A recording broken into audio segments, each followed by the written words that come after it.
Just paint and draw every day. Every day you do something, something will come out. You learn something. It's one thing that everyone can relate in more than any other piece of art. Kind of liked it because it represented my culture. What is art? Fashion, painting, sculptures, music? Society is influenced by art in many different ways. It changes opinions, instills values, and translates experiences across space and time.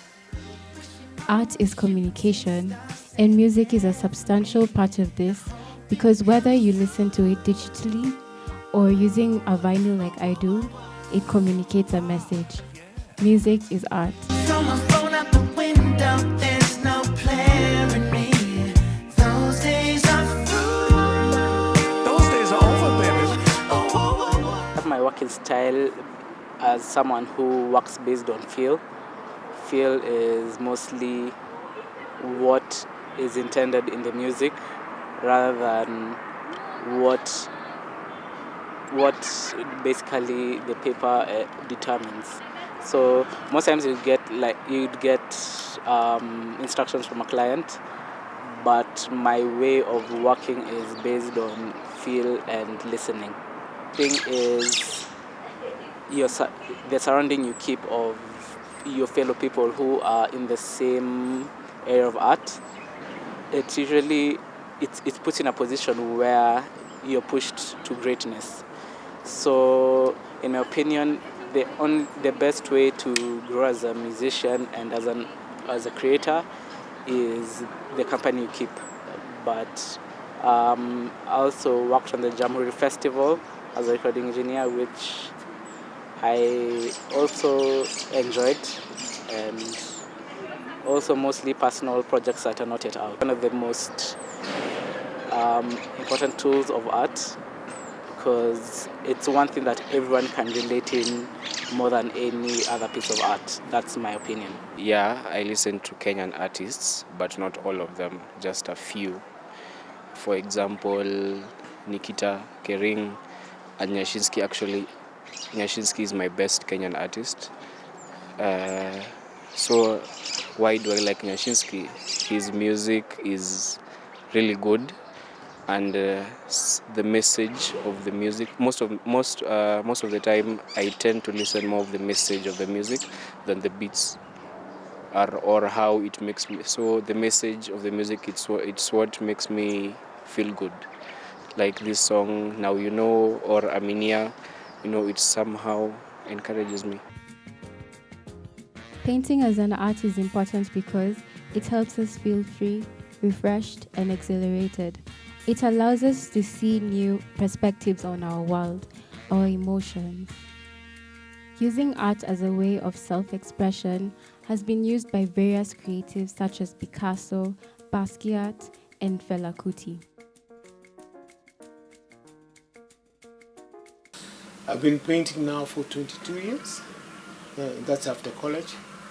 And I do a lot of scenes from the streets where I live, just things I see around my space. Most of my subjects are women. It's because I grew up around women. And also because I'm a man. So my eye usually goes to them. I work a lot with light and shadow to create the form. And then the drapery also. I always try to look on the positive side of that. The excitement of doing a piece and the excitement of doing the next one. So I can say this is my best piece, and then tomorrow I do another one and go like, oh my God, oh my God. And then just when you look at when I'm looking for subjects, the way the light falls on people, the way they stand. People don't stand like in biology. They have a move, there's a pause, they walk in a beat. So that's all I try and capture that in a painting. Yeah. And I think that when I do my best painting is when I'll stop painting. It passed usually through Kikuyu, Kitaro, and there are women there who sell potatoes. So I've been going there doing sketches a lot. So I have multiple sketches.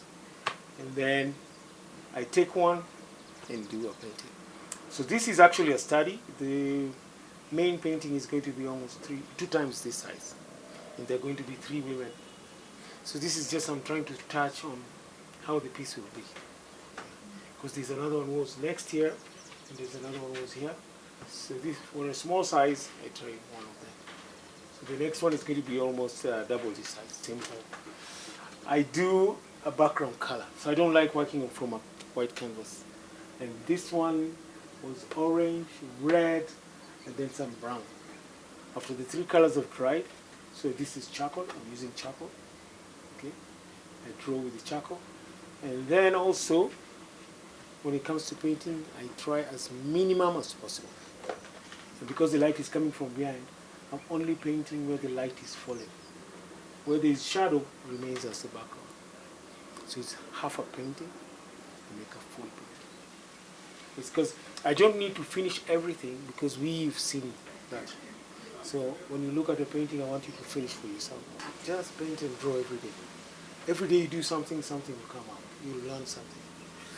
The only reason we go to school is to save time on color mixing, which colors go together, or the teacher will train you how to see the colors. But every day while you're doing, you also learn something new. Like a lot of the Kenyan art out there is authentic and original. So many young people are trying to make a living out of it. So yeah, it's not a bad idea to buy from them. I usually draw to express my emotions. If I don't have words to say what is in me, I express these emotions on paper. Metalwork is another venture in art, and it has its own crafts, such as hammering, chasing, gilding, and inlaying. It intersects with several different types of art, for example, ironsmithing. I started last year, April. Previously, nilikuwa na do the normal stuff, welding, that is making doors, windows. I went to college for that, 2018, yeah. So 2019, kaingia field, hustle kidogo, but it was a bit not good. It's everything kila mtu anadu. So nilikuwa natafuta something different yenye naweza do. So nilikama hapa kutembea tu venye watu wengi come to kupiga lap.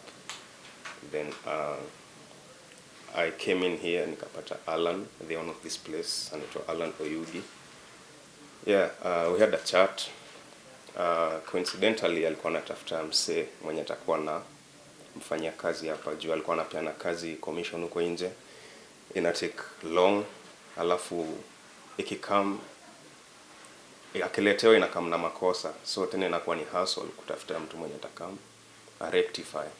So that's how niliingia tu kwa art myself anytime. I don't depend on anyone. Yeah, so it's something that I live with now. My work process, first you find materials from junkyard, but it's a challenge now. Juu zilifungwa, yeah. So process inakuwa ni kwenda kutafuta the scrap metal to bring them here. The welding, fabrication, I do all them by myself here, and Alan Oyugi does the finishing, the paintings and the whatever. Yeah, so nika tuna collaborate pamoja. Tattoos are an intimate form of expressing art, and this is because if someone sees your tattoo, they could immediately know a little more about you.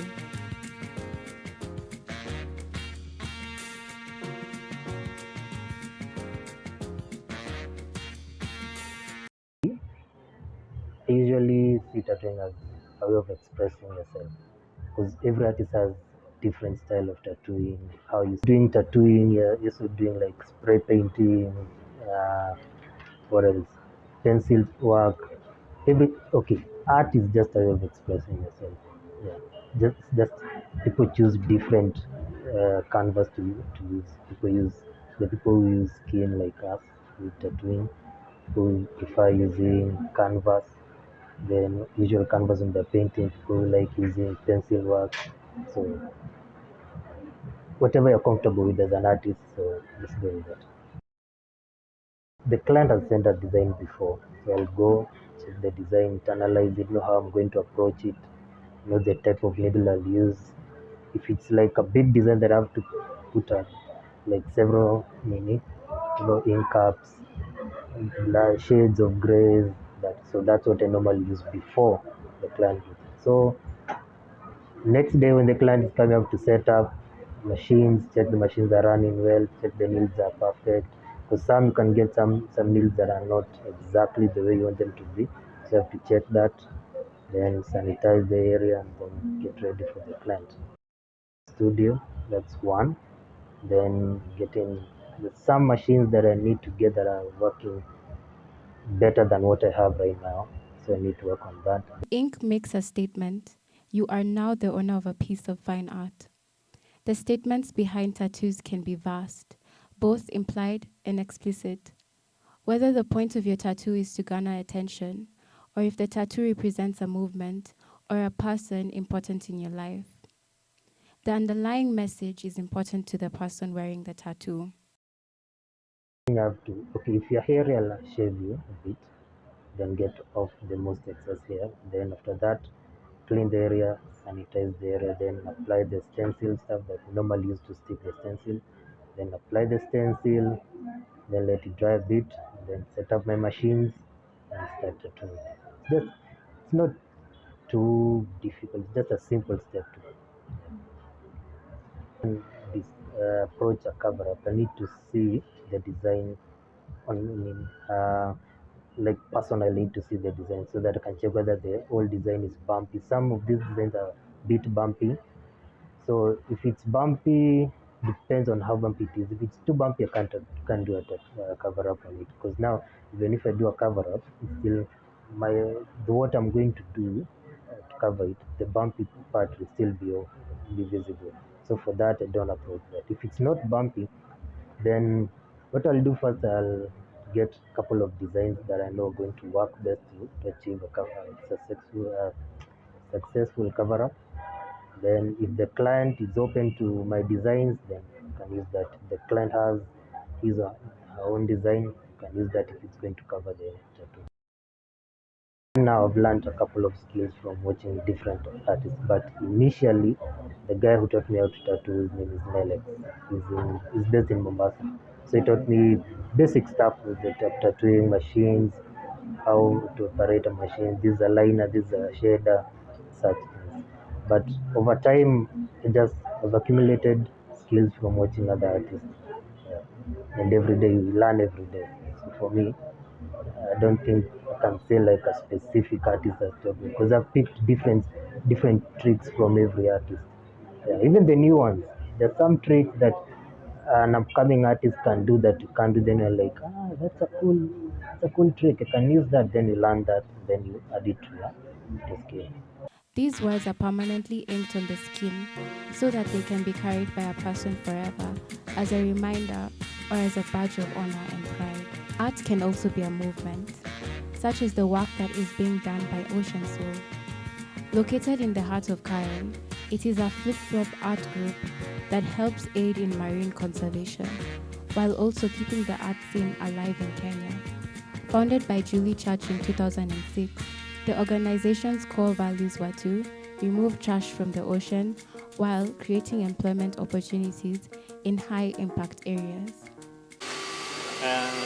Flip-flop artist working at Ocean Soul. So far, I'm the production supervisor. And what we do here, we recycle flip-flop. So where we get the flip-flop is from the beaches, from the waterways and dams. So the suppliers, we have those distributors who collect flip-flop from the waterways and beach cleanup. The first process is we weigh the flip-flop and pay the per kilo. So after receiving the flip-flop, we wash them before we use.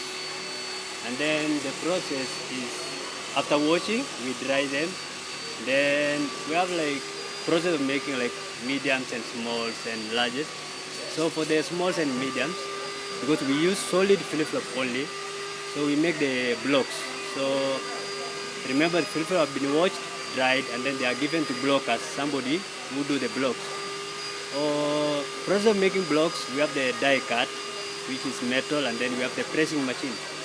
So we press those flip-flops, then we join them together with the glue to get the blocks for smalls and mediums.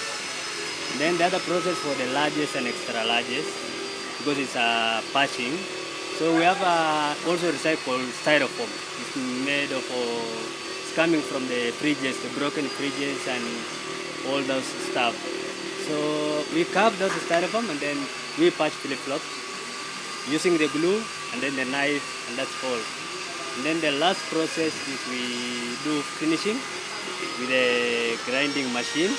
Like for the masterpieces, we use a hand drill with the sandpaper.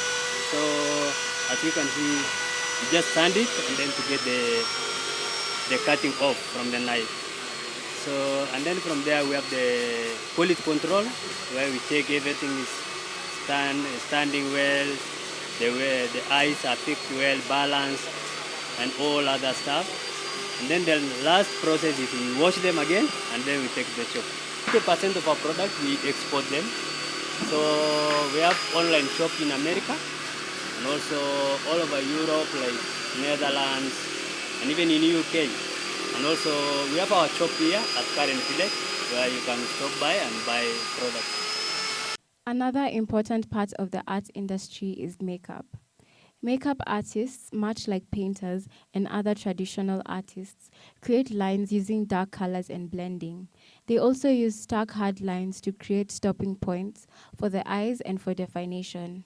You can see the use of these lines in contouring the face, as well as eyeliner and lip line. I remember, I think I had just finished my class 8. So I was maybe about 13 when I had my first eyeliner, and I experimented and I was like, wow, okay. And gloss. So I'd say that time, but I slowly grew into it, and I slowly continued perfecting my skills as I grew older. There are makeup artists who basically just do it for art, and definitely looks that personally I'd not walk out of the house. I'd not walk out of the house looking all crazy with all sorts of colors. Or you'll find maybe the artists who do celebrities or movie stars, most of them are usually doing it for art. And you see, when you see someone is wounded, that's still a makeup artist who's done that, to make the person look wounded and bleeding. See, now that's for art. But I personally, for myself, I don't see anything artistic about it, because I just do what I feel like I want to do on my face. The brand I started using was definitely MAC, because I felt like it's something I really, really wanted. I really wanted that foundation and the powder. So when I finally tested out their products and I really loved the results, I purchased a few through savings, and I got to kickstart. That's how I actually kickstarted everything, through MAC Cosmet. Start. That's the best advice. Start. Don't wait till you're perfect. There are also makeup artists who offer classes to teach you how to do makeup. There are those who do weekly, 2 weeks, 1 month. A month maybe 40K, a week maybe 12,000, and you get to be trained every day for about 2 hours. And by the end of your lesson, like the master class, you actually find you've learned quite a number of things. So first things first, just start. The Kenyan art scene is growing and is now more important than ever. Many artists of different genres are being discovered every single day. Art forces humans to look beyond that is necessary to survive, and leads people to create for the sake of expression and meaning. Art is a part of our identity.